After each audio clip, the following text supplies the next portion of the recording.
2020-22 අතර කාලෙදී හෂ්රිහාන් අක්කා ලියපු නුඹ සොයාමා කතාව ඕගොල්ලන්ට දැන් PDF එකක් විදිහට නොමිලේ කියවන්න අවස්ථාව හදලා දීලා තියෙනවා.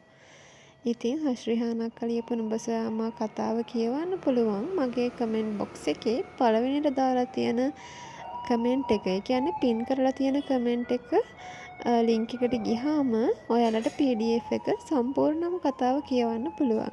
ඉතින් අක්කා YouTube එකේ බාගර තමයි කතාව දාලා තිබ්බේ. උනාට දැන් ඔන්න ඕගොල්ලන්ට මුළු කතාවම එකපාර කියවන්න පුළුවන් විදිහට යා කතාව හුඟ කාලයකට පස්සේ ගෙනල්ලා තියෙනවා. ඉතින් ඔයාලට දැන් පුළුවන් කතාව කියවලා අකට මේල් එකක් දාන්න. කතාවේ හොඳ නරක එතකොට බයින්න තියෙනවා නම් බැලලා හරි කතාව කියන්න ඔයාලගේ අදහස් කියන්න තමයි තියෙන්නේ. ඉතින් ඔයාලා බලන්න පළවෙනි කමෙන්ට් එකේ ඇති Google link එක. ඒකෙන් ගිහිල්ලා PDF එකක් විදිහට ඔයාලන්ට කතාව කියවන්න පුළුවන්. ඉතින් එහෙනම් කතාව කියවන්න. මගේ කතාවත් ඉක්මනටම මම කතාව ලියලා ඉවරයි. FB එකෙන් ඔයාලන්ට කියවන්නත් පුළුවන්. හැබැයි මම YouTube එකේ දානවා.